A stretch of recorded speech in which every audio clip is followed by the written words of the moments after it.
दोस्तों, क्या आपने कभी सोचा है कि जब हमारी जिंदगी की सारी उम्मीदें खत्म हो जाती हैं, जब चारों तरफ सिर्फ मौत दिखाई देती है, तब हमारे अंदर वो कौन सी ताकत होती है जो हमें जिंदा रखती है? आज मैं आपको एक ऐसी ही कहानी सुनाने जा रहा हूं। यह कहानी किसी फिल्म की नहीं, बल्कि एक हकीकत है। ये कहानी है आयशा की, एक ऐसी लड़की जो अपने सपनों को पूरा करने निकली थी, लेकिन कुदरत ने उसके लिए एक ऐसा इम्तिहान तैयार कर रखा था जिसकी उसने कभी कल्पना भी नहीं की थी। ये कहानी है थार रेगिस्तान की जलती रेत पर 91 दिनों तक चले संघर्ष की, दर्द की, हिम्मत की और आखिर में जीत की। तो कुर्सी की पेटी बांध लीजिए, क्योंकि ये कहानी सुनने के बाद आप जिंदगी को एक नए नजरिए से देखने पर मजबूर हो जाएंगे। तारीख थी 15 मई 2018। 28 साल की आयशा दिल्ली के एक जानी मानी ट्रैवल ब्लॉगर पर फोटोग्राफर अपनी जीप से राजस्थान के थार रेगिस्तान के लिए निकली थी। उसका सपना था कि वो रेगिस्तान के उन अनछुए हिस्सों की तस्वीरें ले जिन्हें दुनिया ने कभी नहीं देखा। वो बहुत खुश थी, उसकी आंखों में सपने थे और दिल में जोश। जैसलमेर से लगभग 150 किलोमीटर दूर एक सुनसान रास्ते पर आगे बढ़ते हुए अचानक उसकी जीप एक झटके के साथ बंद हो गई। उसने कई बार कोशिश की, लेकिन गाड़ी स्टार्ट नहीं हुई। चारों तरफ मीलों तक सिर्फ रेत के टीले थे, मोबाइल में नेटवर्क नहीं था। शुरू में तो आयशा को लगा कि शायद कोई गाड़ी आ जाएगी, लेकिन घंटों बीत गए और दूर दूर तक कोई इंसान नहीं दिखा। सूरज अब आग उगलने लगा था और उसके पास पानी की सिर्फ 2 बोतलें बची थीं। उसने फैसला किया कि वो गाड़ी में इंतजार करने के बजाय पैदल चलकर मदद ढूंढेगी। ये उसकी पहली और सबसे बड़ी गलती थी।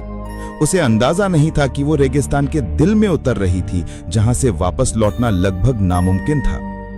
पहले दिन की पैदल यात्रा ने ही आयशा की हालत खराब कर दी। रेगिस्तान की गर्मी वैसी नहीं होती जैसी हम शहरों में महसूस करते हैं। वहां ऐसा लगता है जैसे आसमान से आग बरस रही हो और जमीन किसी जलते हुए तवे की तरह हो। उसका गला सूखकर कांटा हो गया था। पानी की एक बोतल खत्म हो चुकी थी और दूसरी भी आधी रह गई थी। रात हुई तो ठंड ने उसे कंपाना शुरू कर दिया। दिन में आग और रात में बर्फ। यह है रेगिस्तान की हकीकत। दूसरे दिन की सुबह तक उसके होंठ फट चुके थे और आंखों के सामने अंधेरा छाने लगा था। उसे पहली बार एहसास हुआ कि वो कितनी बड़ी मुसीबत में फंस चुकी है। मौत का डर पहली बार उसके दिल में बैठा। वो रेत पर गिर पड़ी। उसे लगा कि बस अब सब खत्म। उसके दिमाग में अपने परिवार का चेहरा घूमने लगा। वो रोना चाहती थी, लेकिन उसके शरीर में आंसू बनाने के लिए भी पानी नहीं बचा था। ये मौत से उसकी पहली मुलाकात थी जो उसे घूर घूर कर देख रही थी। जब इंसान को लगता है कि सब खत्म हो गया, तभी कुदरत उसे एक छोटा सा इशारा देती है। आयशा लगभग बेहोश थी, तभी उसे दूर कुछ चट्टानें दिखाई दी। उसने अपनी बची खुची हिम्मत जुटाई और घिसटते घिसटते उस चट्टान की छांव तक पहुंची। वो छांव उस वक्त उसके लिए किसी जन्नत से कम नहीं थी। अगले दिन सुबह जब उसकी आंख खुली तो उसने देखा कि रात की नमी की वजह से कुछ जंगली झाड़ियों के पत्तों पर ओस की बूंदें जमा थीं। उसने अपनी चुनरी को उन पत्तों पर फेरा और उसे निचोड़कर कुछ बूंदें अपने सूखे होठों पर लगाईं। वो पानी की कुछ बूंदें नहीं थीं, वो जिंदगी की बूंदें थीं। उसी पल आयशा को समझ आया कि अगर जिंदा रहना है तो रोने से काम नहीं चलेगा। उसे लड़ना होगा। उसे रेगिस्तान के नियम सीखने होंगे।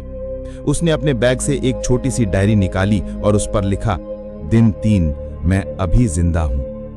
यह सिर्फ एक लाइन नहीं थी, यह खुद से किया गया एक वादा था। अब आयशा एक टूरिस्ट नहीं, एक सर्वाइवर बन चुकी थी। उसने स्कूल में सीखी बातें और इंटरनेट पर देखे सर्वाइवल वीडियो याद करने की कोशिश की। उसे याद आया कि कैमरे के लेंस से सूरज की रोशनी को फोकस करके आग जलाई जा सकती है। कई घंटों की मशक्कत के बाद सूखी घास में से धुएं की एक पतली लकीर उठी और फिर एक छोटी सी आग जल गई। उस आग ने उसे सिर्फ गर्मी नहीं दी, बल्कि एक उम्मीद दी। उसने सीखा कि सुबह और शाम को चलना चाहिए और दिन की तेज धूप में किसी छांव में रहना चाहिए। खाने के लिए कुछ नहीं था तो उसने वो किया जो शायद हम सोच भी नहीं सकते। उसने कीड़े, टिड्डे और जो कुछ भी उसे लगा कि खाया जा सकता है, उसे भूनकर खाना शुरू किया। हर कौर एक जहर के घूंट जैसा लगता था, लेकिन पेट की आग बुझाने के लिए यह जरूरी था। उसका खूबसूरत चेहरा धूप में झुलस गया था। शरीर पर जगह जगह घाव बन गए थे और वजन तेजी से घट रहा था। अब वो आयशा नहीं थी जो दिल्ली से आई थी। रेगिस्तान में भूख और प्यास से भी बड़ा दुश्मन होता है अकेलापन।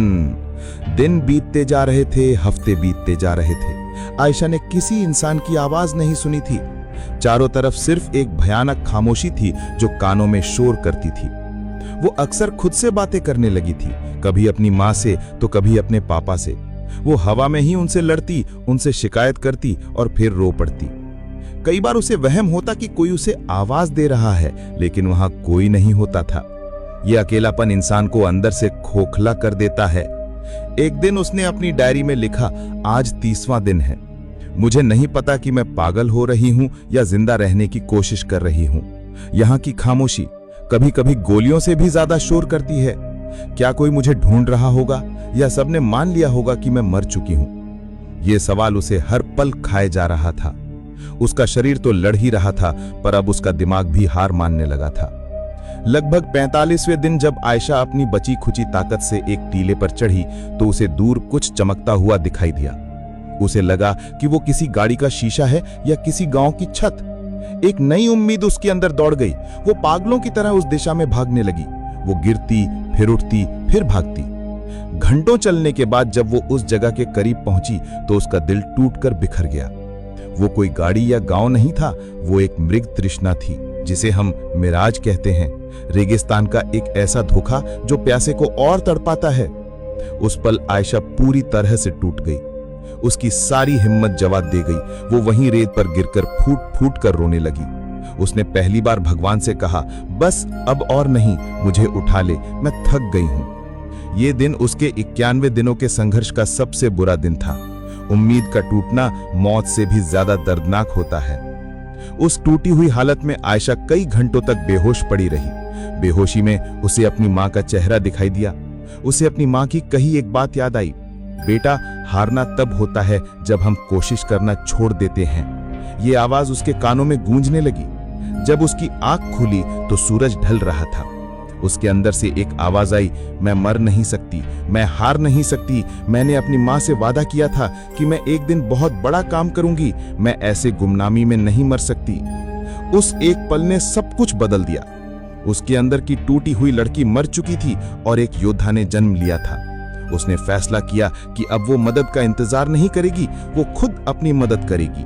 वो एक दिशा में चलती रहेगी जब तक कि या तो उसे मंजिल नहीं मिल जाती या मौत। उसने अपनी डायरी में लिखा, दिन 50, आज मैं फिर से जन्मी हूं। अब ये लड़ाई सिर्फ जिंदा रहने की नहीं बल्कि जीतने की है। लगभग 70वें दिन मौसम ने भयानक रूप ले लिया। एक भयानक रेतीला तूफान आया। आसमान पीला हो गया और हवा इतनी तेज थी कि आयशा को एक चट्टान से चिपकना पड़ा ताकि वो उड़ न जाए। घंटों तक वो तूफान चलता रहा। उसे लगा कि आज उसका आखिरी दिन है। रेत उसके मुंह, नाक, कान हर जगह भर गई थी। लेकिन जब तूफान थमा तो एक चमत्कार हुआ। तूफान ने रेत की ऊपरी परत को उड़ा दिया था और एक जगह चट्टानों के बीच एक छोटा सा गड्ढा बन गया था जिसमें थोड़ा सा पानी जमा था। वो पानी गंदा था, लेकिन आयशा के लिए वो अमृत था। उसने जी भरकर पानी पिया। ये कुदरत का एक अजीब खेल था। जिस रेगिस्तान ने उसे मौत के मुंह में धकेला था, उसी ने एक तूफान के जरिए उसे जीने का एक और मौका दिया था। उस पानी ने उसे अगले कुछ हफ्तों तक जिंदा रखा। वो समझ गई थी कि कुदरत जितनी क्रूर हो सकती है, उतनी ही दयालु भी। 90 दिन बीत चुके थे। आयशा अब एक चलता फिरता कंकाल बन चुकी थी। उसके कपड़े फटकर चिथड़े हो गए थे और शरीर पर मांस लगभग खत्म हो चुका था। वो बस अपनी इच्छा शक्ति के दम पर जिंदा थी। एक सुबह जब वो आगे बढ़ रही थी तो उसकी नजर जमीन पर पड़ी। उसने जो देखा उसे अपनी आंखों पर यकीन नहीं हुआ। रेत पर ऊंट के पैरों के ताजा निशान थे। ये कोई वहम नहीं था, ये हकीकत थी। इसका मतलब था कि कोई इंसान हाल ही में यहां से गुजरा है। 90 दिनों में पहली बार उसने इंसानी सभ्यता का कोई निशान देखा था। उसकी आंखों से आंसू बहने लगे, लेकिन इस बार ये आंसू दुख या दर्द के नहीं थे। वो आंसू खुशी के थे, उम्मीद के थे। उसने अपनी बची खुची सारी ताकत उन निशानों के पीछे चलने में लगा दी। उसे नहीं पता था कि यह रास्ता कहां जाएगा, लेकिन ये उसकी आखिरी उम्मीद थी। वो बस चलती रही जब तक कि वो बेहोश होकर गिर नहीं पड़ी। 91वें दिन की सुबह ऊंटों का एक काफिला लेकर जा रहे कुछ बंजारों ने रेत पर एक अजीब सी चीज पड़ी देखी। पास जाकर देखा तो उनके होश उड़ गए। वो एक औरत का शरीर था जो बस सांस ले रहा था। उन्होंने तुरंत उसे उठाया, पानी पिलाया और पास के एक कस्बे के अस्पताल पहुंचाया। जब आयशा की आंख खुली तो वो एक बिस्तर पर थी। उसके चारों तरफ सफेद दीवारें थीं और एक पंखा चल रहा था। उसे यकीन ही नहीं हुआ। उसने नर्स से पूछा, आज क्या तारीख है? नर्स ने जवाब दिया, 14 अगस्त 2018। ये सुनकर वो रो पड़ी। 91 दिन वो मौत से लड़ी थी और आज वो जीत गई थी। जब वो ठीक होकर अपने घर लौटी तो वो एक अलग ही इंसान थी।